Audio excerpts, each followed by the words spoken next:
श्री राम। शंखनाद में आपका स्वागत है। संसद सत्र भले ही खत्म हो गया है, लेकिन एक्शन खत्म नहीं हुआ है। एक्शन उन पर जो संसद को अपनी पार्टी का दफ्तर समझते हैं, जो खुद को नियम कानूनों से, संसदीय परंपराओं से ऊपर समझते हैं और सोचते हैं कि उनका कोई कुछ नहीं बिगाड़ सकता। अब ऐसों को संसदीय कानून, नियम अच्छे से समझाए जा रहे हैं। राहुल गांधी जो ये सोचते हैं कि संसद का जो सदन है वो उनकी पार्टी के दफ्तर की तरह है, इंदिरा भवन की तरह है, जहां वो कुछ भी बोले, कुछ भी करें, कोई कुछ नहीं कहने वाला, क्योंकि पार्टी के तो वो मालिक है और सदन भी उन्हें ऐसे ही लगता है। और इनकी सालों साल सरकार रही तो सदन को इन्होंने बना भी लिया था पार्टी दफ्तर जैसा। लेकिन अब तो तुम्हारी सरकार है नहीं और राहुल गांधी ये हजम नहीं कर पाते, इसलिए वो सदन में कुछ भी बोल देते हैं। पर अब उनके खिलाफ कार्रवाई हो रही है। राहुल गांधी ने अभी मानसून सत्र में जो गृह मंत्री अमित शाह पर आरोप लगाए, जो उन्होंने सदन में इडियट, अंधभक्त जैसे शब्द इस्तेमाल किए, प्रिविलेज कमेटी ने राहुल गांधी के खिलाफ हुई शिकायत पर एक्शन लिया है। राहुल गांधी से जवाब मांगा है और इस जवाब के आधार पर राहुल गांधी को सजा भी हो सकती है। राहुल गांधी ने सदन में 29 जुलाई को चर्चा के दौरान संबोधन दिया था, भाषण दिया था। चर्चा थी एंटी पेपर लीक बिल पर, जो नीट एग्जाम को लेकर हंगामा चल रहा था कि पेपर लीक हुआ है, सीजेपी का प्रोटेस्ट हुआ था। उसके बाद सरकार एक बिल लाई थी जो कि पेपर लीक विरोधी बिल था। इस पर चर्चा थी, लेकिन राहुल गांधी ने क्या किया? राहुल गांधी ने उस चर्चा में पेपर लीक जो नया बिल है उस पर तो कुछ खास नहीं बोला। उन्होंने सीजेपी प्रोटेस्ट पर बोला और उस प्रोटेस्ट में भी उन्होंने ऐसे शब्द इस्तेमाल किए जो कि गैर संसदीय थे और गृह मंत्री अमित शाह पर भी गंभीर आरोप लगाए। उन्होंने कहानी सुनाई, स्टूडेंट, इडियट, अंधभक्त किसे कहते हैं, और इसी में उन्होंने पीएम मोदी को भी टारगेट किया। जो पीएम मोदी को समर्थन करते हैं उनको भी टारगेट किया। एक तरह से उन्हें जो है इन्होंने अंधभक्त बोला और पीएम मोदी को इन्होंने अप्रत्यक्ष रूप से इडियट बोला, जिस पर बीजेपी ने उस वक्त आपत्ति जताई कि ये असंसदीय भाषा है, अमर्यादित शब्द है, इन्हें नहीं बोल सकते। लेकिन कांग्रेस जो है इसको मानने को तैयार नहीं, राहुल गांधी मानने को तैयार नहीं।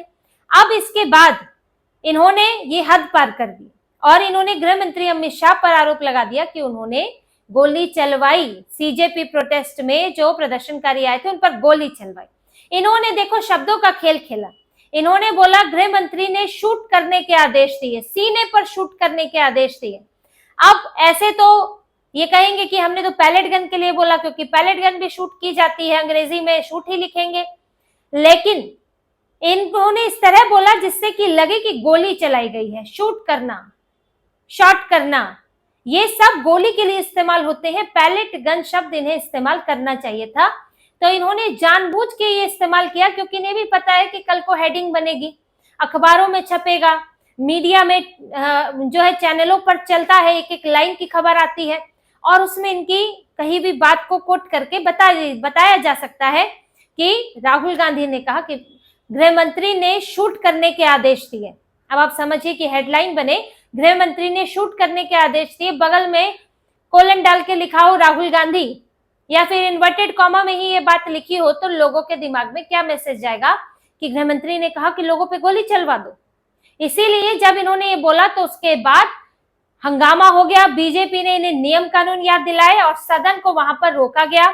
फिर किरेन रिजिजू, अमित शाह की बैठक हुई। उसमें यह तय हुआ कि अगर राहुल गांधी माफी मांगते हैं तो उनका भाषण आगे पूरा करने का मौका मिलेगा, नहीं तो फिर जो जिन्होंने बिल पेश किया था मंत्री जितेंद्र सिंह, वो इस बिल पर अपना जवाब देंगे और फिर सदन खत्म होगा, बिल पास होगा या रिजेक्ट होगा, जो भी होगा बिल पर वोटिंग होगी। लेकिन कांग्रेस ने, राहुल गांधी ने माफी मांगने से मना कर दिया, तो इनका भाषण भी पूरा नहीं हुआ। फिर बिल पर वोटिंग हुई, बिल पास हो गया। पर उसके बाद अनुराग ठाकुर जो एमपी है और संजय जायसवाल वो भी एमपी है, उन्होंने एक प्रिविलेज नोटिस दिया स्पीकर को कि राहुल गांधी ने अमर्यादित भाषा का भी इस्तेमाल किया और साथ ही उन्होंने गृह मंत्री पर ऐसे आरोप लगाए जिनको वो साबित नहीं कर सके और ना ही उन्होंने इसके लिए नोटिस दिया था। तो उन्होंने नियम 352, 353 के तहत उनके ऊपर कार्रवाई की मांग की है। 352 ये है कि स्पीकर के निर्देशों का उल्लंघन करना, क्योंकि स्पीकर उन्हें बार बार बोल रहे थे कि आप पेपर लीक के मुद्दे पर बोलिए। यहाँ पर कोई और चीज पर चर्चा नहीं हो रही थी कि सीजेपी प्रोटेस्ट पे चर्चा नहीं हो रही थी। तो स्पीकर ने उन्हें यह भी बोला, उन्हें अमर्यादित भाषा को लेकर भी टोका, लेकिन राहुल गांधी माने नहीं। दूसरा 353 होता है कि उन्होंने बिना एडवांस नोटिस दिए एक मंत्री के खिलाफ आरोप लगाए हैं। देखिए, किसी मंत्री के खिलाफ अगर बोल रहे होते हैं तो एडवांस में नोटिस दिया जाता है, क्योंकि वो मंत्री का भी उपस्थित रहना जरूरी है और उनके ऊपर जो आरोप लगेंगे वो उनका जवाब भी देंगे, क्योंकि ये बिल अमित शाह ने पेश किया नहीं था और चर्चा गृह मंत्रालय के किसी विभाग पर, किसी मुद्दे पर हो नहीं रही थी, शिक्षा मंत्रालय पर हो रही थी चर्चा। और क्योंकि धर्मेंद्र प्रधान इस्तीफा दे चुके थे तो जितेंद्र सिंह ने पेश किया था। तो आपने गृह मंत्री पर कैसे बोल दिया और आपने इसके लिए नोटिस क्यों नहीं दिया कि आप गृह मंत्री पर बोलने वाले हैं? तो इन्होंने पूरी तरह नियमों का उल्लंघन किया है। अब इस पर स्पीकर ने संज्ञान लिया और इस नोटिस को भेज दिया कमिटी ऑफ प्रिविलेजेस के पास, प्रिविलेज कमिटी के पास भेजा है। जो अब राहुल गांधी ने ये जो किया है वो नियमों का उल्लंघन है या नहीं ये तय करेगी, और अगर उल्लंघन किया है तो उस पर सजा देगी। अब राहुल गांधी को प्रिविलेज कमेटी ने भेज दिया है नोटिस और उनसे बोला है कि इस मामले पर अपना जवाब दें। 28 अगस्त तक उनको जवाब देना है और जब वो जवाब दे देंगे तो प्रिविलेज कमेटी उन्हें पेशी के लिए भी बुला सकती है। अभी तो लिखित में जवाब मांगा है, लेकिन फिर उन्हें पेश होने के लिए बुलाया जा सकता है कि राहुल गांधी यहां आकर प्रिविलेज कमेटी के सवालों का जवाब दे, क्योंकि अभी शिकायत दर्ज की है अनुराग ठाकुर और संजय जायसवाल ने। उन्हें भी बुलाया जा सकता है कि भाई आपने शिकायत दर्ज की, आप अपना पक्ष रखें और फिर राहुल गांधी को उन सवालों का जवाब देना होगा, क्योंकि शिकायतकर्ता को जवाब नहीं देना है, उसकी तो शिकायत है। जवाब राहुल गांधी को देना होगा कि आप ये कैसे कहते हैं कि आपने नियमों का उल्लंघन नहीं किया, आप यहाँ पर अपनी बात की पुष्टि कीजिए।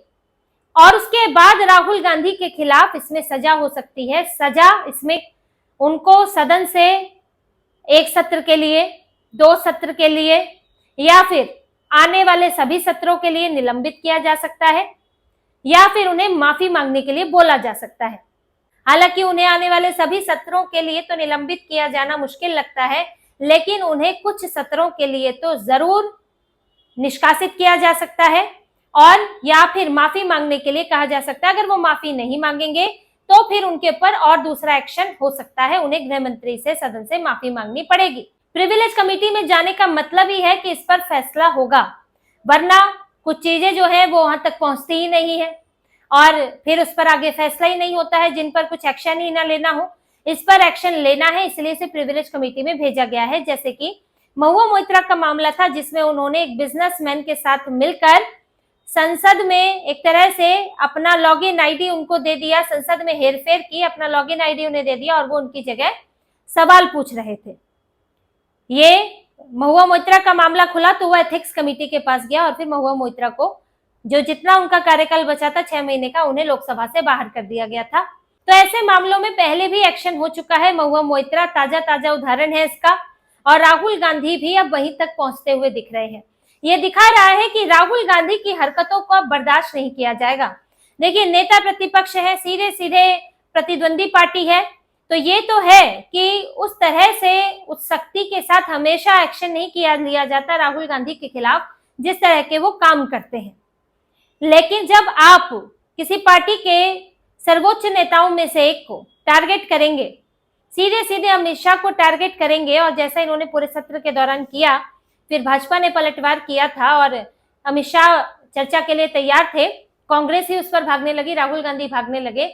लेकिन अगर आप इस तरह से बयान देकर संसद में कि सर्वोच्च नेताओं में से एक को टारगेट करेंगे तो फिर बीजेपी जवाब देगी, क्योंकि अगर जवाब आपको नहीं दिया गया तो आप फिर आज बोल रहे हैं अमित शाह को लेकर, कल को पीएम मोदी को लेकर भी बोलेंगे और आपकी हिम्मत बढ़ती जाएगी। तो राहुल गांधी जो नियम कानून, सही व्यवहार, सद्भाव सब भूल चुके हैं और जो सम्मान करना नहीं जानते हैं, तो वो डंडे की भाषा ही समझते हैं, डंडे यानी कि शक्ति की भाषा समझते हैं।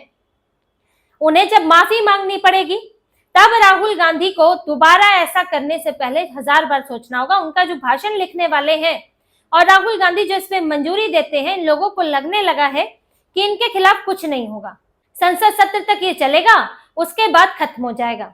पर अब इसमें संसद सत्र के बाद ही इनके पास नोटिस गया है और इन्हें अब जवाब देना ही पड़ेगा। अब ये कपिल सिब्बल, अभिषेक मनु सिंघवी और संविधान के जो जानकार लोग हैं उनको बैठाएंगे और कहेंगे राहुल गांधी के लिए जवाब तैयार करो।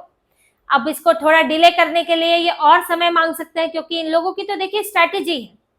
ये इस रणनीति पर हम पहले भी बात कर चुके हैं, चाहे वो कोर्ट में हो चाहे प्रिविलेज कमेटी में हो, तो कुछ और समय मांग सकते हैं कि हमें अभी और समय चाहिए जवाब देने के लिए 28 अगस्त के बाद, लेकिन जवाब देना पड़ेगा। प्रिविलेज कमेटी बनी है और इनके जवाब के बाद जो दोनों पक्षों की सुनवाई होगी उसके बाद फैसला आएगा और राहुल गांधी के समर्थन में फैसला आना बहुत मुश्किल दिखता है, क्योंकि उन्होंने जो चीजें की है वो साफ साफ नियमों का उल्लंघन ही है।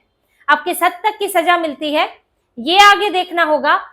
साथ में राहुल गांधी, देखिए जब किसी का केस लिया जाता है तो ये भी देखा जाता है कि वो उस व्यक्ति का व्यवहार कैसा है, और देखा जाना चाहिए वो सीरियल ऑफेंडर है, वो लगातार ऐसा करते हैं। उन्हें स्पीकर कहते हैं कि वो तस्वीर ना दिखाएं, तो वो तस्वीर दिखाते हैं सदन के अंदर बार बार। राहुल गांधी उकसाते हुए पाए गए हैं कि स्पीकर के पास जाकर हंगामा करो। राहुल गांधी अपने भाषणों में कई बार अपशब्दों का इस्तेमाल, अमर्यादित शब्दों का इस्तेमाल कर चुके हैं, हिंदुओं को हिंसक कह चुके हैं, किसी एक वर्ग समुदाय को टारगेट कर चुके हैं। तो ये बार बार नियमों का उल्लंघन करते हैं और ये बात प्रिविलेज कमेटी में भी उठेगी और उसी के आधार पर, उसको आधार जरूर मानना चाहिए राहुल गांधी पर एक्शन लेते हुए, ताकि उनको एक सबक मिले। संसद से ऊपर कोई नहीं है, यहाँ तक कि जो सत्ता में बैठे हैं वो भी नहीं है। और राहुल गांधी को तो, क्योंकि वो नेता प्रतिपक्ष है, तो उनकी और जिम्मेदारी बन जाती है। तो जब कोई जिम्मेदार व्यक्ति नियमों का उल्लंघन करता है तो उसे तो अति गंभीरता से लिया जाना चाहिए। अब राहुल गांधी क्या जवाब देते हैं, फिर उस पर आगे क्या एक्शन होता है, कुछ समय में पता चलेगा। लेकिन कांग्रेस को ये उम्मीद नहीं थी कि बीजेपी इस बात को यहां तक ले जा सकती है। ये मुश्किल जरूर हुई है, ये तो सोच रहे थे कि हम कुछ भी करें वो संसद सत्र के बाद खत्म हो जाता है, पर अब राहुल गांधी को इसके परिणाम भुगतने पड़ सकते हैं। तो इसी तरह की और खबरें और विश्लेषण आपके लिए लाते रहेंगे, हमसे जुड़े रहिए, सब्सक्राइब कीजिए, कमेंट कीजिए। बहुत बहुत धन्यवाद। जय श्री राम।